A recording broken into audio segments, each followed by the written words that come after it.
Afternoon, afternoon. We have ourselves a game here. PSOs, Germany,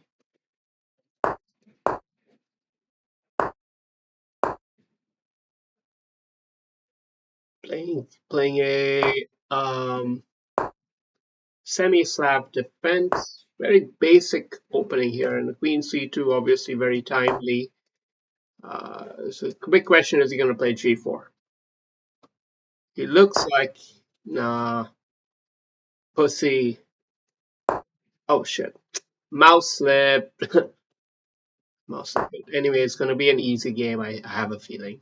I have a feeling. After I saw a move like A3, I'm like, yeah, this guy is just, he's not taking his chances.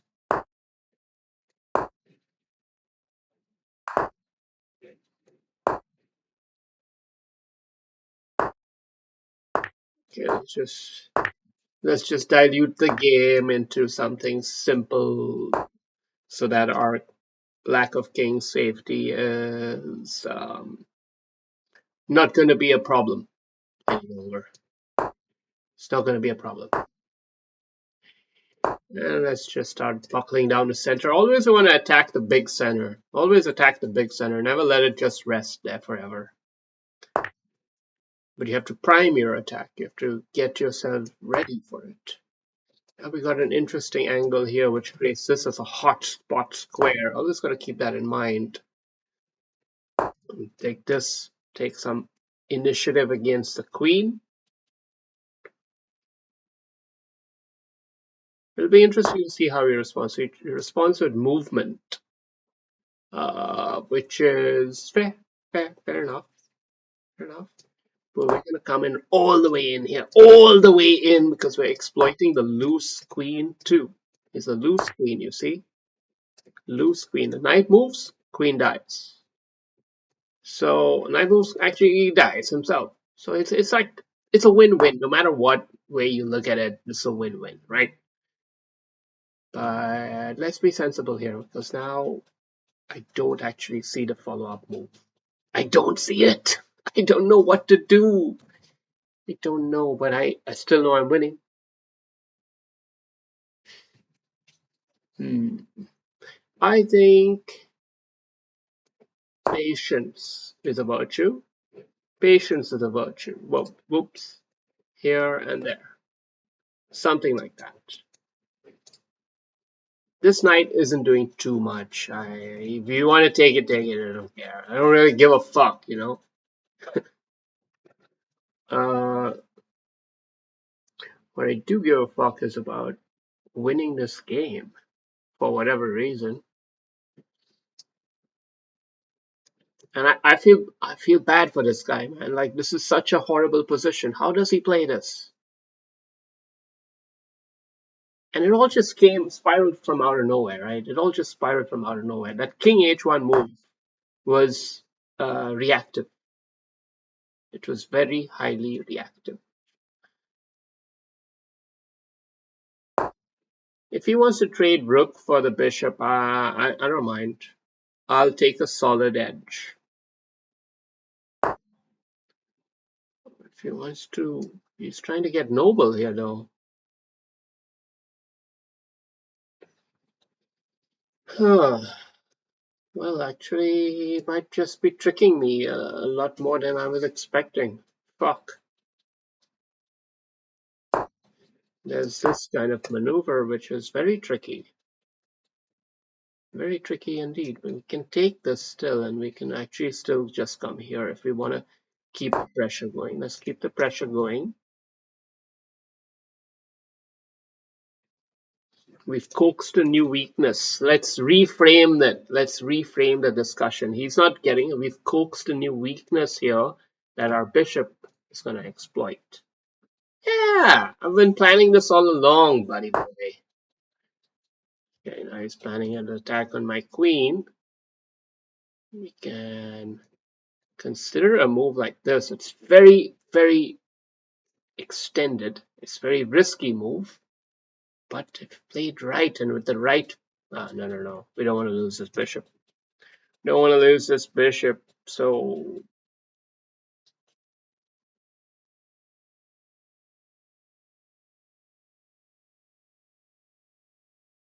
think we're gonna have to go here. Because I don't want to actually trade this knight off. I think it helps his position a lot. So I want to just keep the intensity, keep his king under fire, and hope for something to work out. You know, our king being uncastled is a bit of an issue, but it's not a huge issue. The bigger problem for him is it's really got to be he's trying to make something happen here. It's totally fair, totally legitimate, but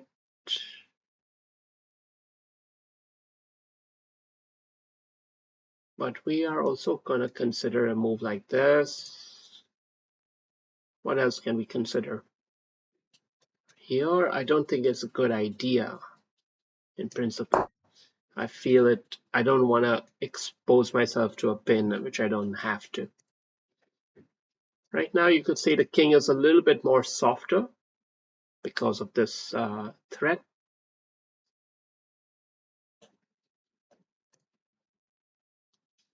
But yeah.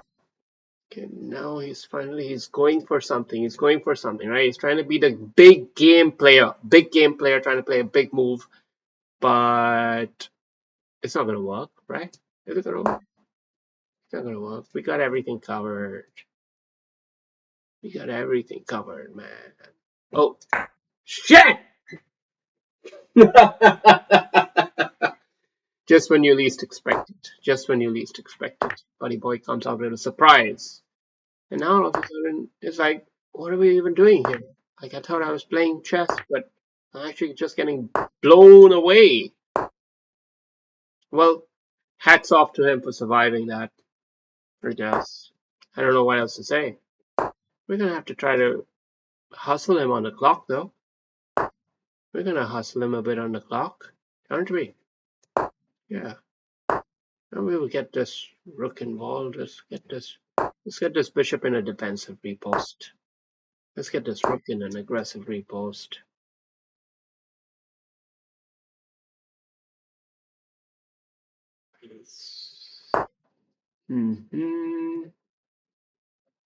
Let's come here. Creating. Oh, got a nice little forky here, right? He thought you were over and done with, but it ain't ever over and done with me, man. It ain't ever done. I'm the Terminator. I show no remorse. I just keep going.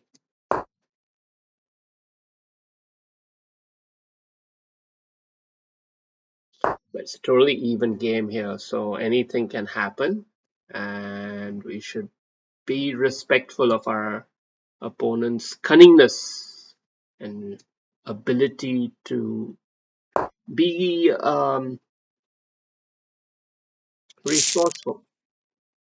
I ran out of time. Well, heck of a game, man. Heck of a game. I don't know. I thought I had it. I thought I had him by the balls very early on, but in a complex position, things can always slip out of hand. So you never know. A lot of errors. A lot of errors. This is going to be educational. Yeah, isn't that what we want? So don't mouse it. That's education number 101. This is kind of interesting, actually. This is interesting as an idea to consider that more as a default than the conservative bishop e7. So, totally fair, and even this is kind of like an automatic move. But capturing here and then popping the pawn forward might have been more deliberate way to undermine the center. Now he got a chance in, and we didn't take the tempo on the bishop, which is a bit odd. But we got it the next move anyway. It's no big deal. And this was a great move. I did praise myself earlier. You always want to break that center, always want to attack that center. And now we got some amazing angles here. We just took a little tempo. And this is a blunder. Well, blunder is a harsh word. This is a very saucy move. It's a saucy move, okay? And it coaxed a blunder, actually. Coaxed a blunder. And he tried to do something here. And I didn't find the right response. So the right response would have been to take that knight?